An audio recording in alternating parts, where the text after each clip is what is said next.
my interest was always in bikes. Like I always had a bike style, I guess, as a scooter rider, because all my homies were bikers and I'd go to Woodward all the time to ride. So it was like more of like them needing to finally give me that push, which they did. They're like, get a bike and please compete on a bike and just try it. And I was like 18. I'm like, dude, I'm like way out of the loop. There's pros that are 18 already. So like, I think I'm too far. And they're like, nah, like it's never too late to start, but it's too early to give up. And I was like, true. So like got a bike. I set out to just dominate.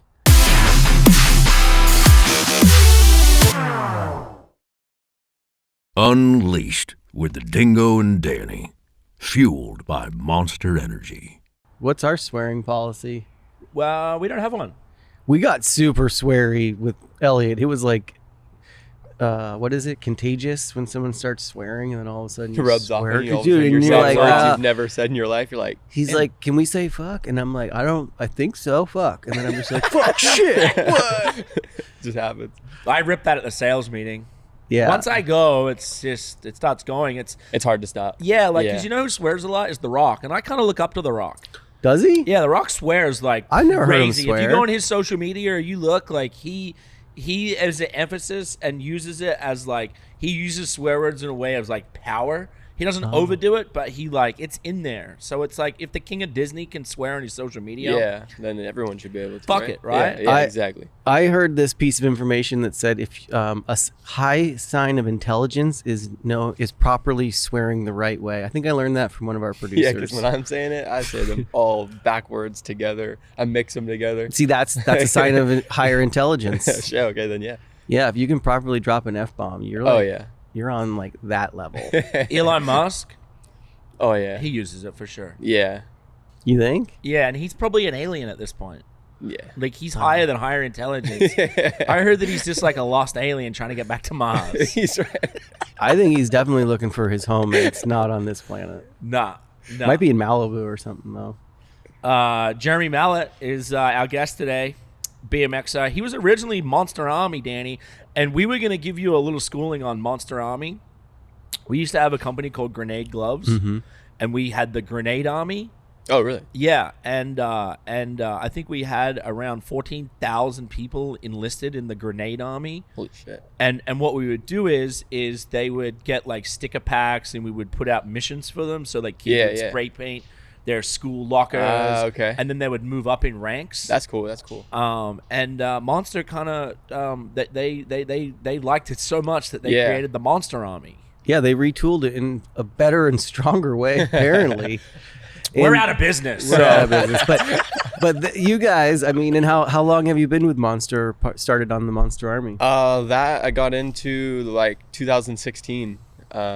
Right, that was my first year riding a bike too, so it was kind of like crazy to me how fast everything was moving. But I was determined at that point as a kid. What did you ride before a bike? Was it a unicycle? No, I rode scooters. I did a bunch of different stuff. Skated around all the time. Just never. Didn't you ride motorbikes too? Yeah, I raced motorcycles a lot. As a kid? As a kid, yeah. Raced BMX, raced motorcycles.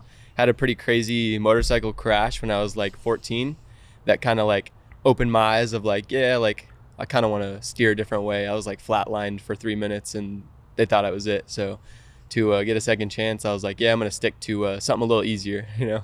How did you, wait, so where were you? He died. Yeah. That's what he just said, He man. died. I just wanted to back That's it up. why, I wanted like, to back it up a yeah. little bit and like talk about it. I don't ask any more like BMX worst slam questions because every time we do, those, it's like that's all part of it. The slams are like something you're never going to get away from. And you almost embrace it, I think. It's kind of crazy because Dan's right. Like, motorcycle crashes are extremely gnarly. But every BMXer we've had in here tells their like slam story, and every one of them ends up in the hospital for 6 months. They die, the this, the that. So you go back. So you flatlined for 3 minutes on that. What happened? Just ride. This one was just riding too. Like this wasn't even racing. It was just having fun. Out in the desert, we were camping for the weekend. We were hitting this road jump, and we were on little 65s at the time.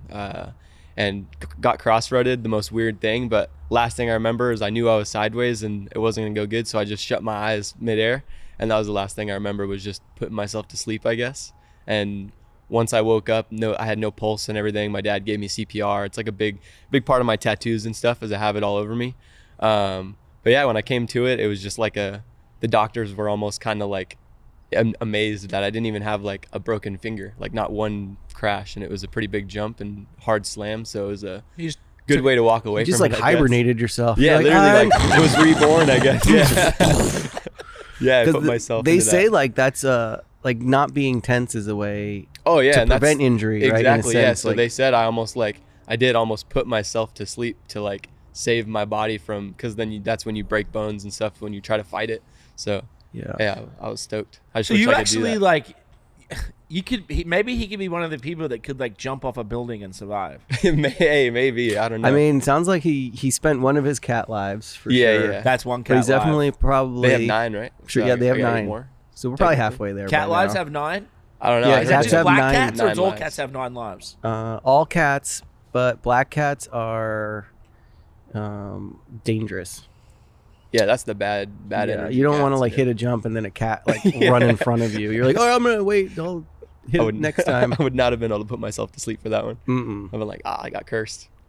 So, you started you're a teenager when you started riding BMX? BMX, yeah, I was 18. I think I just turned 18. That's crazy. Yeah, it was a 'Cause, like, very usually slow it's the other start. way around. Like you grow up like Yeah, you grow It's- up in the industry. My dad, like, he grew up off-road racing, so like he did like the trucks and the quads and motorcycles, stuff like that. So that was just kind of like a thing that I figured I was supposed to get into, was the racing aspect. And then once I was into it, it was almost just like when I found out of freestyle and saw like how chill it was, and you could go to the parks with your homies and just chill, have fun, go film in the streets. I fell in love with it, and I was like, yeah, I kind of want to transfer over to that. So it was a long years of my life that were wasted from putting time into racing, but I'm ultimately way more happy now than what I would have been, I think. you think those years were wasted? To a point, like you think of it and you're like, damn, like if I started earlier, like would I have been like further ahead in the career? But like at the same time, everything happens for a reason. So I feel like I was on the right path the whole time. I look at it as a kid. When I was a kid, I was like, I must have wasted like all these years now racing when I could have been freestyling, but I might not have made it. Like it was a lot harder to get into the sport back then. So you never know. I could have tried, not made it, and then been nowhere. So Think about this. What about all the kids that do it from like early on, that have like soccer moms and dads? Yeah. That go super gnarly, that get burnt out by the time they're 28. Exactly. It could be the opposite. And that's the thing too, is like I know a couple people that they started riding and they're only 20 and they're like, I've been riding for 12 years, like, and I've been into it, but now they're just like, like I don't know if I can handle it anymore, like my body, because like you get like the slams and stuff over the years, like they definitely like take a toll on you, but like never thought, like as a kid I was like, I'm gonna be able to ride forever, but like, you know, there's always a time. Rick Dawn's still doing it. Yeah.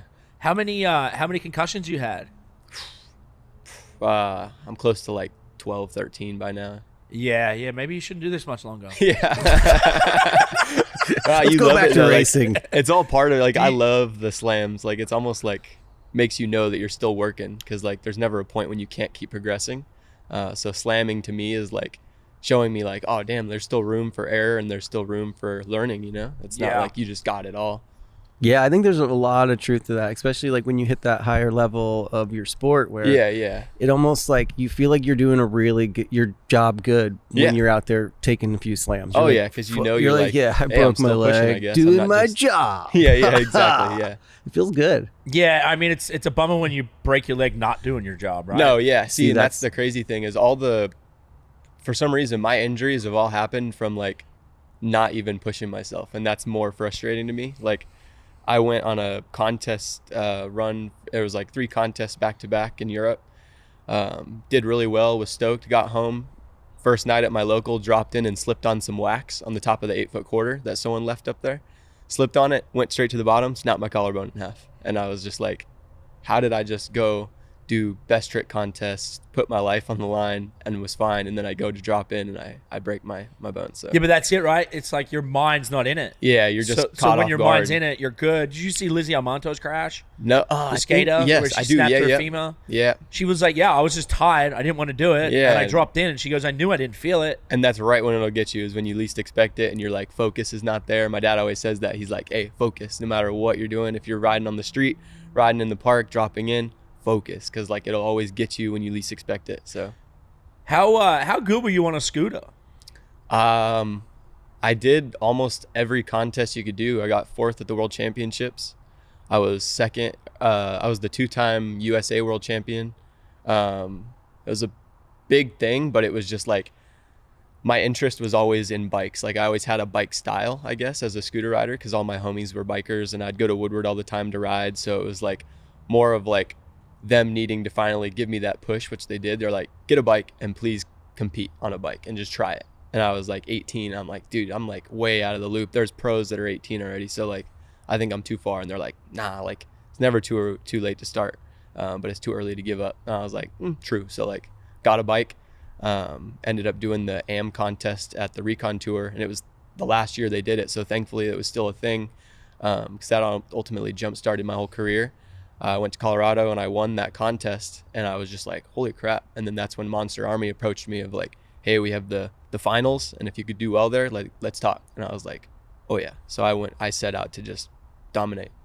It's kind of crazy because there's a few of you guys that came from scooters onto BMX. Yes. And you guys are the best. It ultimately, like, dock it if you want. Like, it helped so much because, like, ultimately you're learning all the same tricks. All the aspect of riding is the same. It's just something lighter and, like, ultimately easier.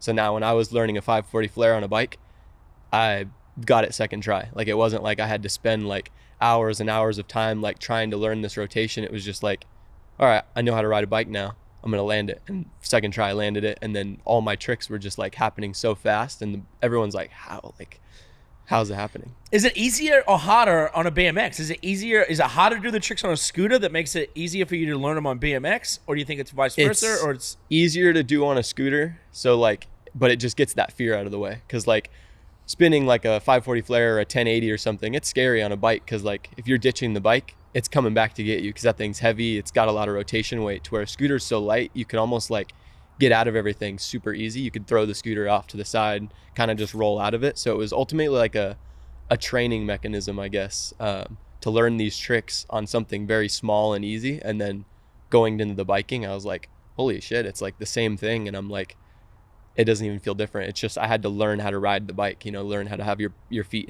on the pedals and everything like that. That was the hardest part, honestly, of switching. It's crazy. Was there much pushback? Like, because I've actually never even oxed this because, it's obviously scooters got a bad rap back in the day. Oh, yeah. I think since, like, Nitro's World Tours and that shit, it's, like, giving you guys more props. Yeah. And, like, it's evolved over the years. It definitely was hated upon. Like, I got a bunch of stuff for it for riding and stuff, but hey, I enjoyed it as a kid and I was young, so I didn't really expect anything. But then once I started getting older and I was like, okay, now I got bills to pay and like all this stuff, I was like, there's not really much for scootering to offer beyond the World Championships and whatnot. And that was only like a little bit of money. So I was like, okay, I got to start thinking of some other options and stuff. And then I was like, well, I've always liked the biking. My buddies were always trying to get into it. And I see the X Games and stuff like that in biking. And I was like, hey, I got time. I might as well push for it and try. And it happened like very fast. And I'm thankful for that. But yeah, it was a lot of effort into the scootering world that got me where I am on the biking. Like if it weren't for scootering, I would not have made it, I don't think, on biking. I've blanked. What's the Australian guy's name again?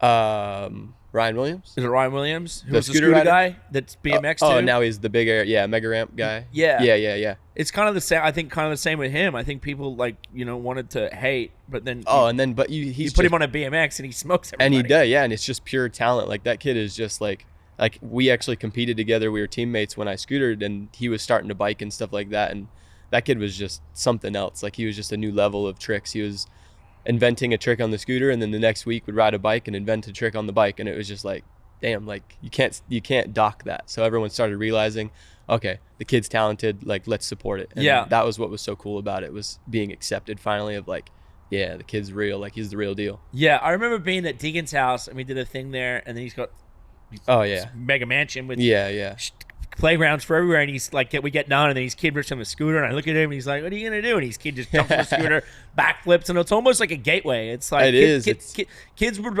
almost like as a young kid now, like what young kids don't have scooters, right? Exactly. Yeah, they're overpopulated, they're easy to get into, and when you're a young kid and you can't like whip around a 24-pound bike, it's easy to go get a 6-pound scooter and start learning all these little basic tricks, build the muscle, build the memory, and then switch up to something new. It's same as like motocross. You start on a 110, 65, 85. Like you build your way up. You can't just be a kid and jump on a 450 unless you're Deegan, of course. Like you're just it's in your bloodline. You know? Yeah, no, I think that's like, that makes so much sense though, because you really get so much like training within handlebars, right? Oh, yeah. Where you're of course, you probably saved yourself a few hundred slams just like yeah. trying to do like 360s with handlebar spins and stuff, yeah, you know, like from the scooter and then taking it to the bike, and then also with like the amplitude and the speed. Oh yeah, and that was the best thing about it, was being able to now crank at things, and like you can hit 20-foot jumps now instead of just like little tiny box jumps, and you're like able to use your speed. You could land bad but crank at the next jump and still have enough speed to go 10 feet in the air. That was like so cool about it, like the rush of, and it was almost like, for me, it was just I guess challenging myself. Like I love challenging myself, whether it's like kicking a soccer ball, riding a skateboard. Like I always mess around with stuff, so I always looked at like that of like, hey, I'm going from the top of scootering, starting back at the very bottom of BMX, and I got to work my way back up. And it was fun for me. Like I enjoyed that, like that push of trying. Can you skate good? No. I try, like I really try. Like I do like tray flips, like little stuff like that. But you can do tray flips? Yeah, I could tray flip finally. I mean, you're better than hit my ankles 100 times to land one, but like it's fun to like challenge. But yeah, no, riding a bowl or something on a skateboard, completely foreign to me. I'm like trying to find a handlebar to like turn. I'm like, oh nope, I gotta lean. Same with snowboarding, like skating to snowboarding, like Shaun White, like goes in skateboards and then rides a snowboard, and it's the same aspect. So like you're already used to it, I feel like. And me, like, I don't know, I never was able to pick up skating of like the whole being fluent. Like I'm too like used to just holding bars and going. We seen you, he had a video of you on the drive down here doing a backflip on a snowboard. Yeah, and that's it. That's all I could. That's honestly, I could do that better than I could go down a mountain, which is like weird, so weird to me. But that's like most of the pros. Yeah, like doing that, I was like, that was just for fun. I was at the mountain and I was like, yeah, let's try a backflip on this little jump. And because I've backflipped a wakeboard before, but could hardly clear the wake. But for some reason, flips to me have always been like a sacred thing where I'm like, oh, I know how to flip, so I'll be able to flip anything. You know? Dude, that's what it seems like. It seems like you have this uncanny ability to bust out a flare or flip like and that, anywhere honestly, off of anything. Like, and you enjoy doing it as small as possible. I see too. Oh yeah, and that's always been that's like, I feel like my thing. I'm always driving and I'm looking for little curbs or something to just be like, I wonder if I could flip that. As almost just like, even if I crash, it's cool. Like, hey, I tried it. I want to get one on flat eventually, but yeah, I want to see more of the crash reels on these small flips. Yeah. A lot of them I get out of it for some reason. Like the last one I finally showed a crash, or like the way it went. For some reason I can always land on my feet, thankfully. But yeah, that's always been something, like I've always had really good pop, I guess, on flips, and I just use it as finding the smallest things to go and flip. It's so fun to me. Most of your concussions aren't from BMX, or just a process of a combination of everything. Like I just can't get away from them, I guess. But nah. So you mentioned your dad a lot. Like how, you grew up here in California? Where in California? Yeah, in Lancaster, Antelope Valley area. Where's that? It's in between like Santa Clarita and Mojave, Barstow, like that area. It's in like the middle. It's kind of like a little desert town. Beautiful. Yeah, very beautiful. Yeah, it's a very, very cool town. Had a really, really, really small skate park that I rode, but that place started it all for me, and I have a lot to thank that place for.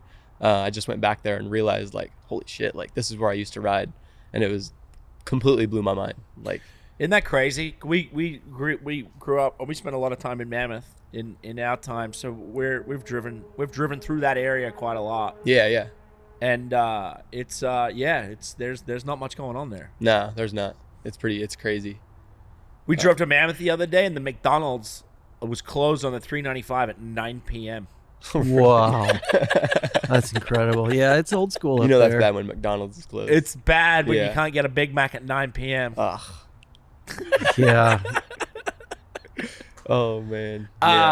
You moved to Arizona. So you kind of did the opposite of what most people do. Most people would hit pro and then move to San Diego. I know, yeah. And that was never like a thing. Like I never even really enjoyed there. Like I always went as a kid and rode the parks and stuff. But for some reason, I did like a little stop in Havasu right when they built that new skate park.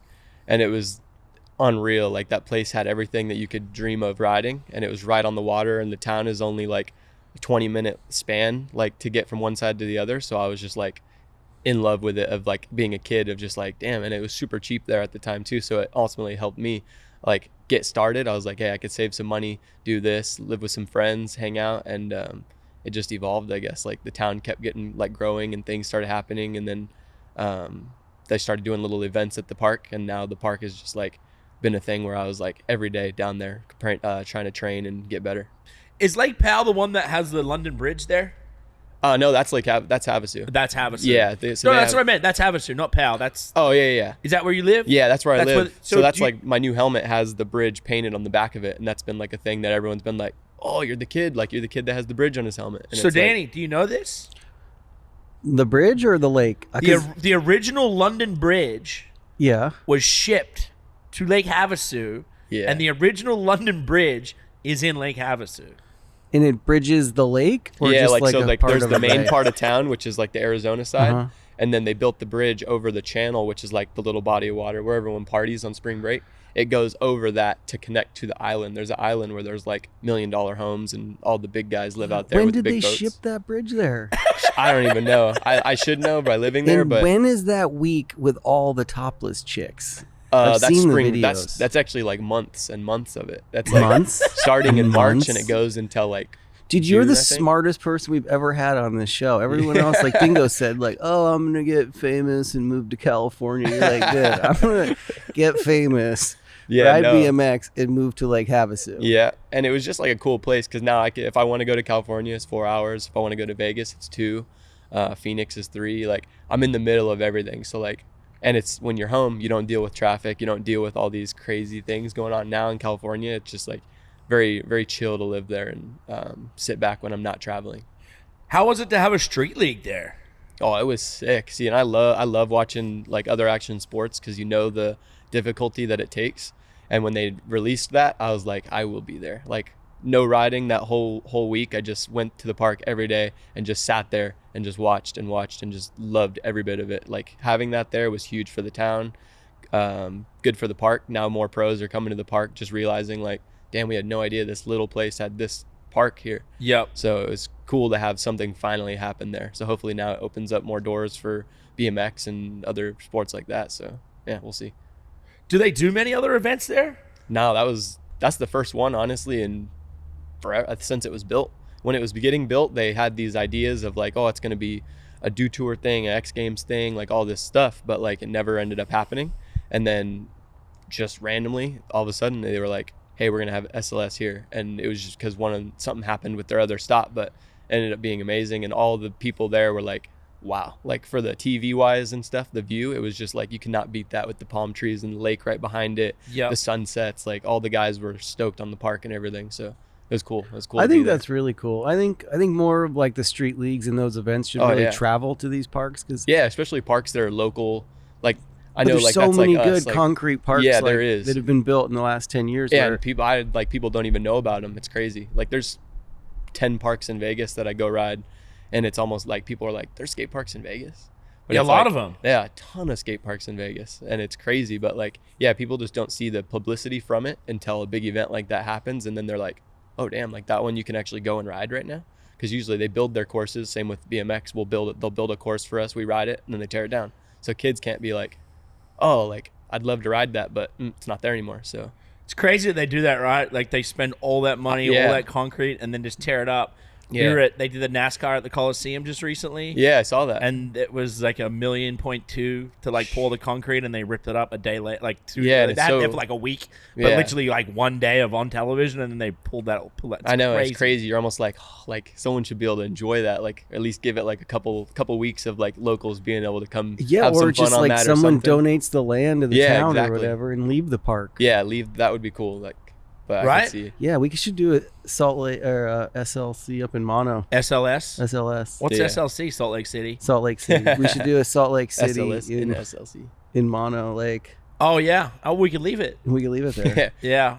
Yeah, and this when they did it in Havasu, they built a little quarter on the top of like one of the A-frames, and they left it, and that was kind of cool. But it was a little 3-foot quarter, but it was still like, that's pretty cool. Like kids can now come and be like, ooh, I watched my favorite skater drop in on this. Now I get to drop in on it. Like it's just something for kids to like, kind of like be stoked on and be like, damn, I get to ride the same park as these pros. Not a lot of kids have that. So Yeah, that's what's like really cool too, like on watching like your stuff, because there's definitely a lot of like skate parks I've been to that I've ridden. I think like one of them like Fullerton in Cali here, or Fontana, which like we skated there years and years when they first opened it. But to watch like the way BMX attacks a park that's concrete compared to skateboarding, it's so cool because it really like escalates the so gap distance and like all these different trainings, so many lines and stuff that you can like pick out that like a skateboard or like stuff like that wouldn't maybe have the speed for, or like, and for having a bike and being able to go to these different parks. And like we love that. We love showing up and just looking at the park and just like you dissect it almost. You're like, okay, I could do this to here and that to that, and then the locals are like, what, like how would you even do that? And you're like, I have no idea, but you just make it work. Like you just try to, because it'd be cool. And it's different than just, you know, riding the average quarter pipes and stuff like that. So it is cool to travel around and be able to do that and ride parks, or even on road trips. You're like, you see a park off the side of the road, it's worth stopping. Like even if it's small, you'll be able to have fun. Do you guys still do lots of van trips? I feel like, not really like van, like me and like some of my close boy, like Daniel Sandoval, he just moved up to Havasu. So like we've been lately like, anytime we go to like Phoenix or something, we bring the bikes everywhere. Even if it's just for like a day trip, we're bringing the bikes, because we'll stop on the side of the road and I'll find a mini flip spot, or there's always something fun to ride, and it's always cool to have your boys with you and kind of like push each other like that. You podiumed. Was that your first X Games medal last year? Yeah, that was my first X Games and my first medal. So that was like a crazy dream of mine. How did you feel like the backyard session? Oh, it was so sick. If anything, it helped me a lot, because like if I like your first X Games is always nerve-wracking, like being in a stadium with all the people. So like being at a yard that with all the teammates, all the boys, like all the little families that you know already, it was almost like such a relief of like, okay, this is just a little backyard session, like a jam with the boys, like just do your thing, have fun. And that's what it was. It was just a great time. That was probably the most positive thing I could take from X Games, was like having that as like my first X Games experience. Yeah. Did you, and obviously you're good at it, but did you do a lot of dirt jumping before? No, I never ride dirt. Like I try to ride dirt. I love it. But like for some reason I get broke off every time. Like I've done the Monster Triples events. Did well. Like the first one was my fault. I like got a last minute entry into the best trick. So I drove 2 hours to Vegas, like within that minute, like packed my bike, drove up there. First drop in, I tried a 7 whip on the last jump and landed it. And that was like in best trick. And everyone was like, you just got here. That was your first jump. Call it. Like, be happy that you landed it. And I was like, nah, I'm going to add a bar spin. So I went for a 7 whip bar, missed the bar, broke my wrist. And that was the week before World Championships. So then I ended up missing World Championships and all that. And then it was actually the year I signed with Energy, the first month, there was the Arlington stop. And I was like, yeah, I'm going to go. I'm going to give it another go and have some fun. And it was a great time. Everyone was riding, but it was a little windy.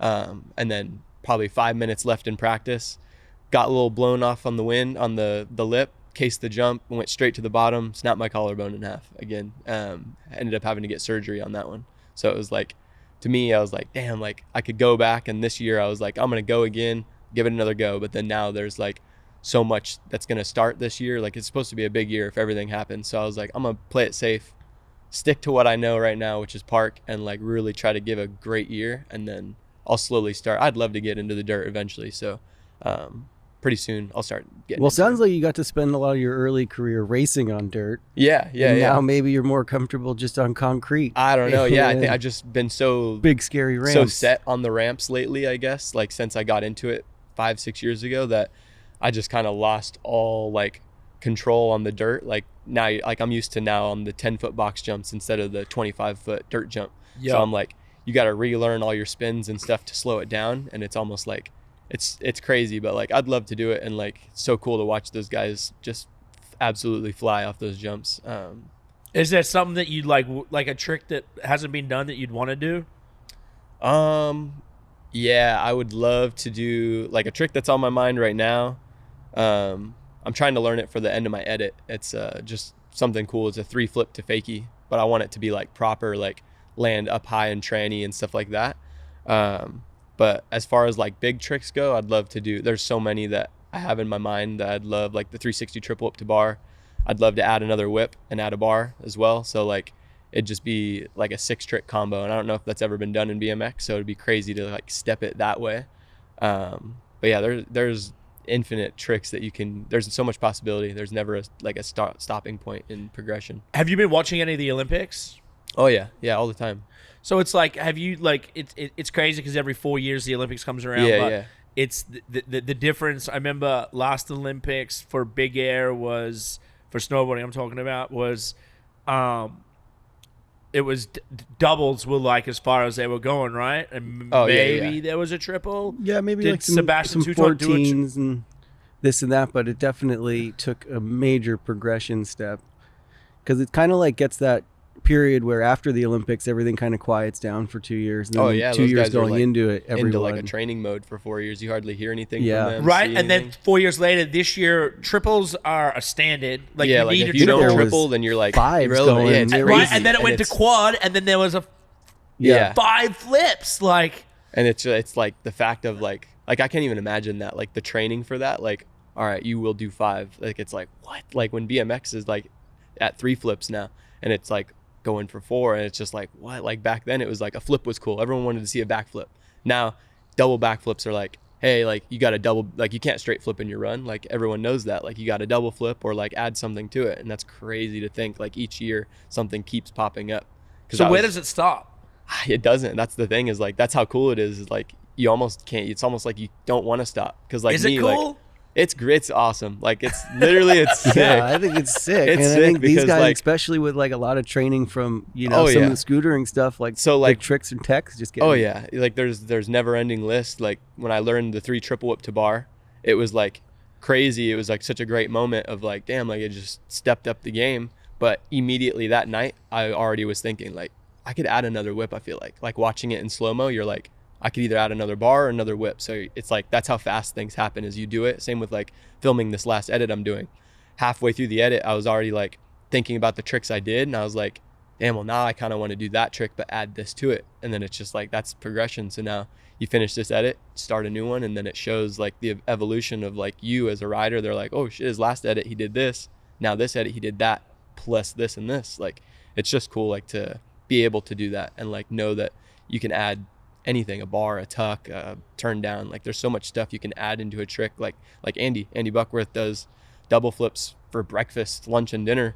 But it's kind of crazy, right? It is. Like that is the craziest thing on the stuff that he does it on too. And now he's doing double flips with tucks, like no-handers. And now this last stop, he did a double backflip with a turn down to a no-hander. And it's just like, I would love to see where his mind goes like after that. Like what does he think is next? Because that's just like, to me, it doesn't even make sense to me. Did you ever see the footage of him in Lake Powell where he like rode in on the flipped front into the thing? Yeah. This dude, we went on vacation and this dude brings his bike on a boat trip. Yeah, exactly. That's like his mind is just like, I will find something to ride. And that's like one of the sickest BMX clips I've ever seen. It is. It's great. And it's because it's different. It's like something that you don't normally see. Everyone can go to a park and do something, but like. He almost died. Oh, like, did he? Well, not in that sense, but like he got winded. So like when he hit the water, he winded himself, and then didn't realize that like if he had got concussed, he could have gone. Oh yeah, he could have easily gone down. But he didn't. But it was like one of those things to where he got winded. He was like, "Fuck!" Yeah, and then realized that if he had have knocked out, he would have. No, yeah, and did he land on the bike or did he ditch it? Oh, see, and that's what's even. I've done a lake jump before, and it was off a jump as big as the table, and just landing on the bike, you're like, I was like, why did I do that? And now he's going from like 60 feet up, front flipping. I'm like, why would he even try to land on that bike? Like, but hey, it made the clip, made it even better because they're not like, he ditched the bike, it didn't count. Like, no, he fully sent that. I feel like that's the rule though in BMX, right? Like you never want to ditch the bike. No, you don't want to ditch the bike. When you do, it always comes back to get you. It just never gets far enough away. You'll throw it that way, it'll hit the ramp and come back and hit you in the face. Like it just does it to prove. You just hold on until the ride's over. It's the best thing to do. Yeah. Like no way.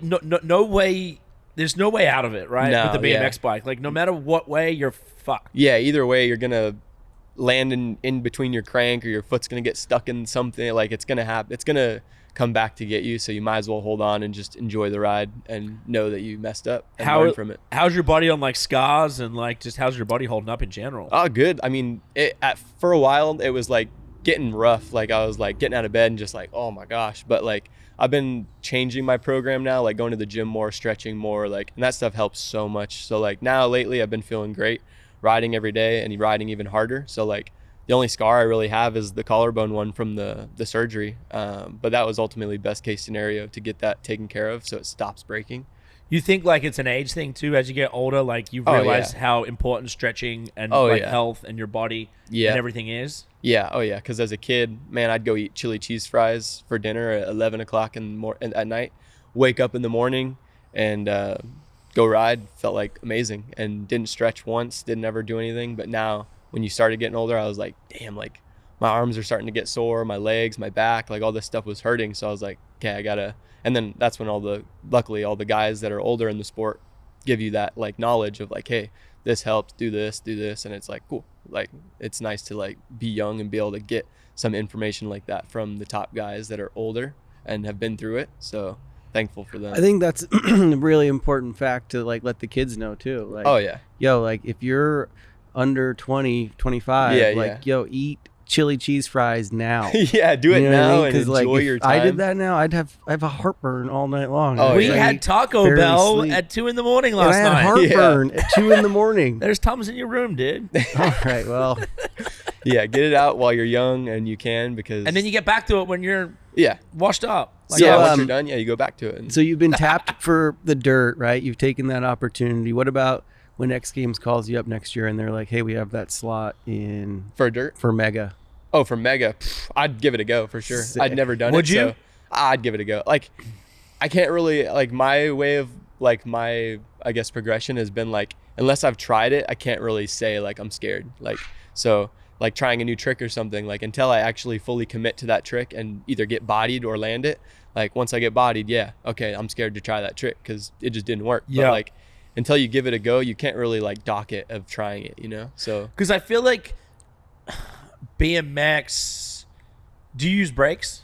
No, I do not have brakes. Right, that's most of them don't use brakes, or a lot of them don't. A lot of guys, yeah, it's just, it seems like it gets in the way, and you don't really need, nowadays, you don't need to stop. Like, if you do stop or slow down, you get docked points for that. So, like, everyone just. But do the Mega guys use their brake at all? Yeah. Yeah, they have to, right? Yeah, for Mega, I'd put front brake and back brake on. Because that's what the skateboarders don't have. How would they stop them if they didn't? Exactly. I mean, they'd have to they're go back just up. fully going But the to that skateboarders quarter. they don't have brakes. No, They and they have can't knee even pads, take their foot though. off. They can, Yeah, but they were able slide to hit the brake to slow down a little bit. That's the whole thing with Mega. That's why the for skateboarders going into the quarter. Well, that's the whole thing with skateboarders. Like, even Elliot was just saying, he was like, dude, like, if there was no quarter and I could just roll out, fine. But the fact is you land and you're pinning it into this quarter pipe, which you've got no way out of. Especially when you land so good like them and you're just generating more speed. You're looking at that wall just like, wow, like here I go. I'm going to the moon. To our bikes, you'll hear the guys grab it and they skid halfway down the landing and then they know how to control that quarter pipe to where I could not imagine not being able to control that feeling. Yep. That's almost something I feel like maybe would help me for dirt, put some brakes on, be able to control the bike. You're going to dock your points, dude. I know, yeah. They'll hear the little and they're like, nope, you're done. So. I don't want to date myself as being old or anything. Well, you should date yourself. All right, well. you should date somebody that loves you. That's true. Equally. Okay, well, when I was back into my BMX days, it was really big. You had BMX days? Big time. Yeah, and I had like I put baseball cards like in my spokes. Oh yeah, to get that sound. Dude, that's the motorbike shit. Is that still a thing? Like nowadays, do you think you get, I don't know. Cool I haven't points actually... if you show up to the park and you're like.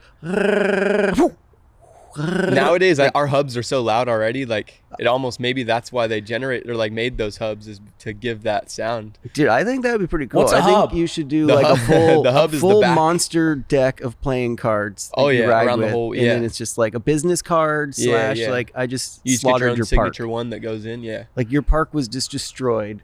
Yeah. By So Jeremy. what do you got here? You got 3-piece cranks. Is 3-piece or is it 2-piece the thing now? 3. It's got like the spindle in the middle and then the 2 cranks. What kind of cranks are they? Those are profile. Profile, and then what are those? Are they triple traps? What are those pedals right there? Those are snafu. They called the anorexic pedal. Right, it's very slim. Do you wear shin guards? Yes. Actually, like lately, I have been messing around without them, and it almost makes you want to land your trick even more, so you don't get pedal whack. But you'll always have that time when you slip when you don't expect it, and then your shins are just completely rugged. The seat looks pretty comfy on that ride. Oh, it is not. I swear it's cardboard. Do you ever use the seat? No, you hardly, like when you chill, like you kind of do. Yeah, but that's like, it, right? Just when you you're never waiting. want, if you land and you sit down, you're like losing all your speed and stuff. So you're It's like, like a damn. skier landing. Yeah, exactly. Yeah. A what? Like like a skiing land, like when you do the huge cliff and you get to like ride away. It's like on a snowboard, you really can't like just totally ride away like that. When they'll sit back and kind of, they're like, damn, I didn't stick that clean. Yeah, that's how we would feel if we land on our seat. We'd be like, that wasn't clean. You got to land like standing up. Yeah. There's all those little points that matter. How, I wanted to ask And do you ride a cup ever or no? Oh, no. No, nothing like that. Even like I wore hip pads for a while, but it was just like, felt like too much. What's the hip pad do? It's just for when you like because all of our slams are usually on one side. Like you favor going to one side. Mine's the right because I spin to the left. And the hip pads were just kind of, if I hit my side, it just kind of protect your hips, like from the bruising and the cuts and stuff. But it was so much to wear that I was just like, I'm just gonna deal with it. So now when I do hit, I get the bruise, I get the cuts and the bleeding, but like it's all part of it. You can't really. Yeah. You got the natural hip pad. Yeah. The hip. What was the progression like in the babe scene, going from scooters to BMX? that was crazy. Like, I don't know. He's got a girlfriend. Did you live with your girlfand?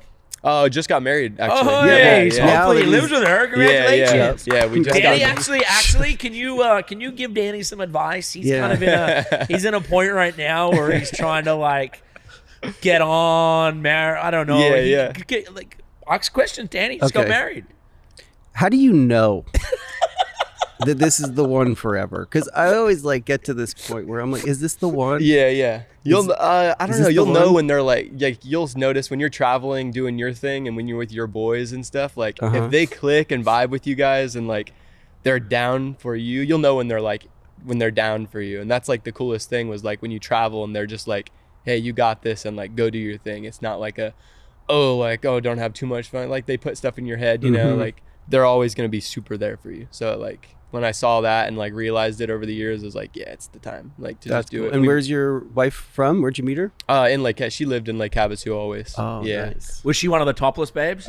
No, she was not. I think actually as her younger days, she probably was. Yeah. Like stories are coming out now where I'm like, damn, like do I really every know other you? story starts with this one time in the middle of the lake. You're like, like, I'm like, that was you? And it's like, yeah, shit. So no, yeah, it was a cool little story. I actually got a concussion and had a seizure, and she was in EMT school, and it was me and Colton Walker. He was staying with me for a while, and we were riding the local park, and we hit head on. We tried to go in the capsule, and he followed me for some reason, and I came down, he came up, and we collided head first. I got KO'd, started seizing. What number KO was that? That was probably number 8 or 9. Yep, cool. And she was there. She was the only person there. It was super late at night, and she was actually going through EMT school. So she came up and knew what she was doing. Clearly, my boy was just like watching me there, and he just like, I didn't even know what to do. Like, should I touch you? And I was like, I didn't know what was going on either. So that would have been bad. Like, he didn't know. So she was there. She kind of saved the day, took care of me, took me to the hospital the next day, like helped everything. And then we, since then, just kind of clicked and hung out. So that was where it was kind of cool too, is you knew that she was there. She didn't know what I did or know who I was. It was just kind of cool that it happened like Danny, that. did she know who you were or what you did? So it wasn't love at first sight because you didn't remember meeting her. No, yeah, it was almost just like, it was like hey, like that was sick that you helped me, and like I'd love to like get to know you more, and it just happened that way. Yeah, you're like, did you give me mouth to mouth? Yeah, like did I? Like she might. I was hoping, dude. I was like, I'd have came to it then. Yeah, you know? Like I'd have woke up right up and been like, yep.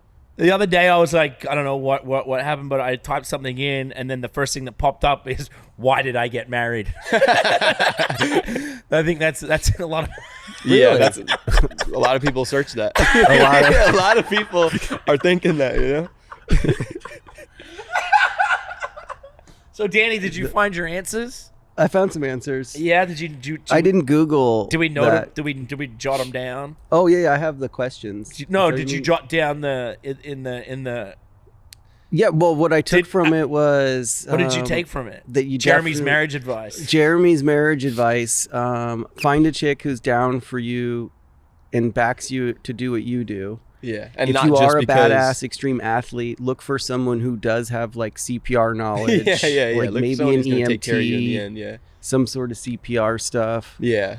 And like there's like a bunch of like, when the girl's like there for like what reason, like, oh, he's just that BMX kid, or it's like, I don't give a shit about your BMX career, like I like you. And like that's what's cool about her, was she never cared like about any of that stuff, like the fame or anything that came with the sports. It was just like, nah, I care about what's going on with us. And I was like, oh, sick. Like, I don't have to hear like, oh, put me on your Instagram or put me this or take me here. It was those I got to like mandatory girlfriend posts. Yeah. Instagram thing's stupid. It's crazy. Yeah. But the big one that I really took for this, it was when searching for a wife, one of the best places you can look is Lake Havasu.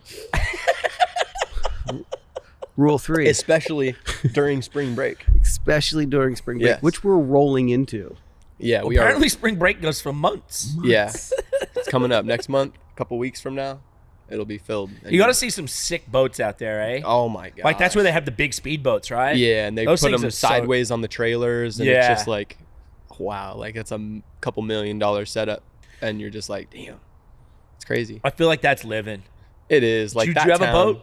My dad does. I don't have a boat. Does your dad live out there? Yeah, they just moved out there probably a year ago now. That's cool. Yeah, he was over California and finally made the move. Now he's got a boat and kind of settling down as an older man and realizing like, is he though? I feel like your dad's he's not. I feel like your dad's loose. He is crazy. That boy, he does not stop getting stuff, and like he just keeps his mind just going like constantly. It's same as me, I guess. The progression of BMX, his is the progression of what else could I get and do to like keep myself happy. But isn't that cool? Like when you see like, your father or somebody older that you look up to, like just pumped on life. Yeah, watching him do that, I'm like, damn, like I want to be like that. When I'm his age, I want to be like that. Being like, okay, what boat should I look at? What off-road car? Like, what kind of motorhome? I'm like, damn, I want to be like that instead of just like, oh, I have everything. I'm happy. Like, okay, that's it. That's it. Because my dad just told me, he's like, yo, like, I'm thinking about buying like a motorhome, and he's like, it's gonna be a good one. It's gonna be a good one.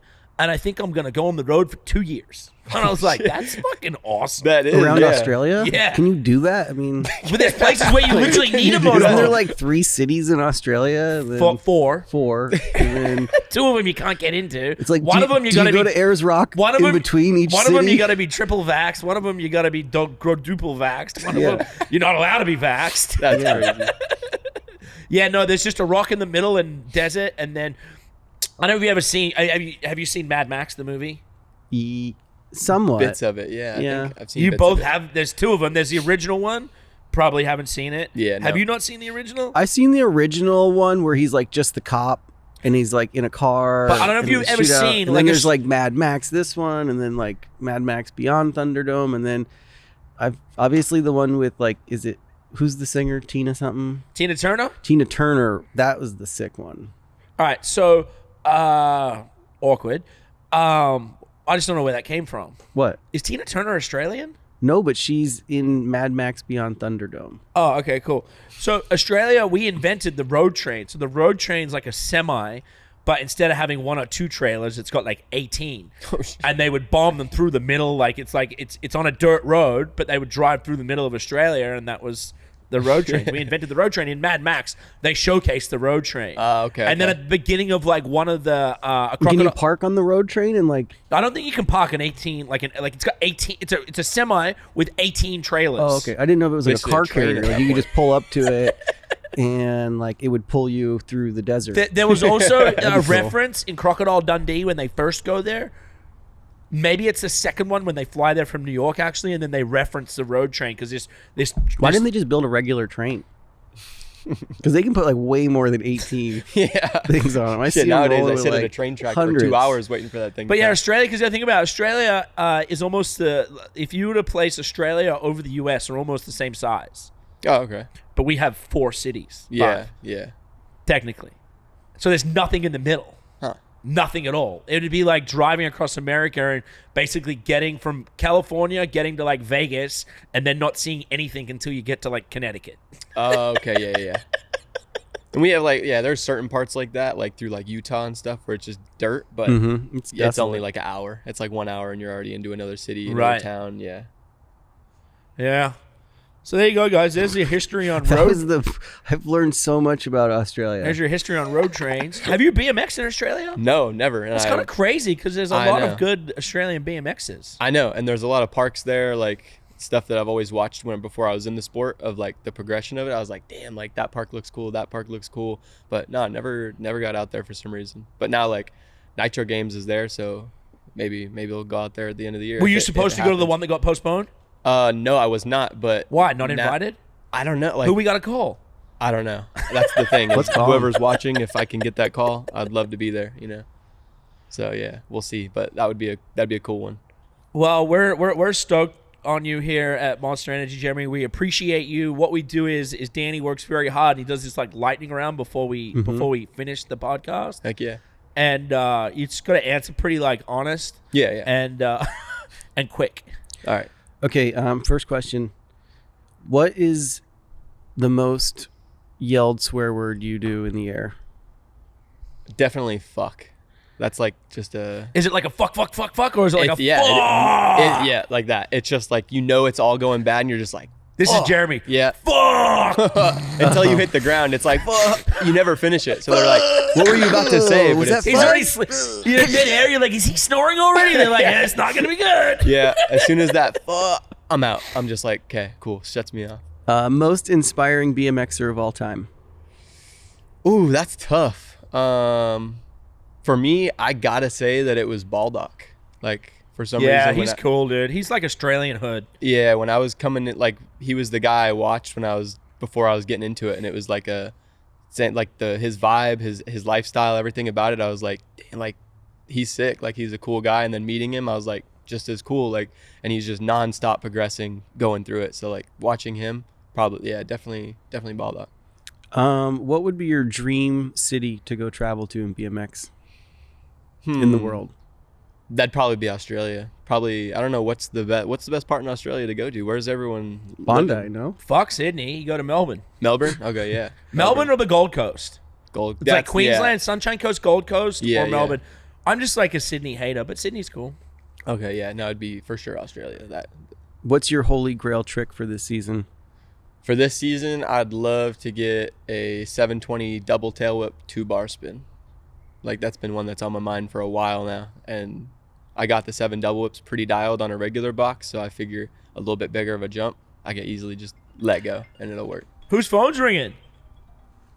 How hard is it to spin, like a tail whip left or right? So, like, my way that I normally spin is to the right, like, to the right around, and it's just... to do it the opposite way, it's definitely harder because you're like so used to like your mind's almost programmed to go that way. So when you try it the opposite way, it's slow. But a lot of guys are now doing switch triple whips and stuff. So it's just part of the sport where you gotta like say shit. All right, I guess I gotta start learning that now. Like, it's what's crazy about it. What was your biggest culture shock moving from California to Arizona? Probably just not being around my family, because I was always like a big family-oriented person. So like not having my parents there, or like my sister lives there with all her kids.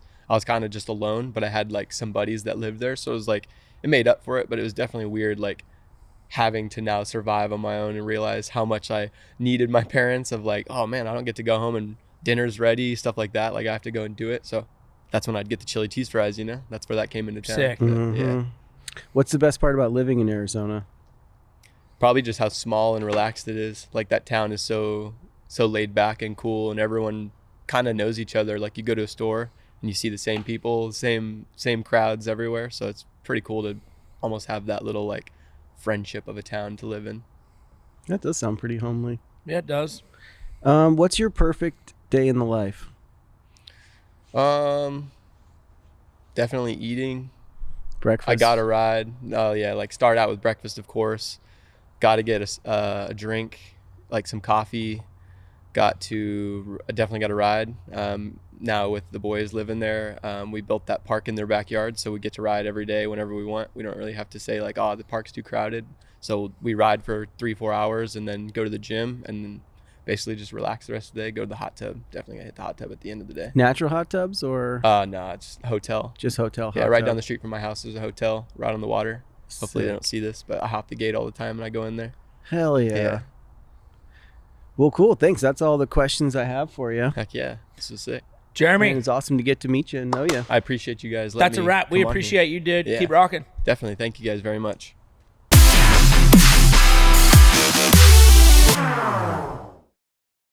Unleashed with the Dingo and Danny. Fueled by Monster Energy.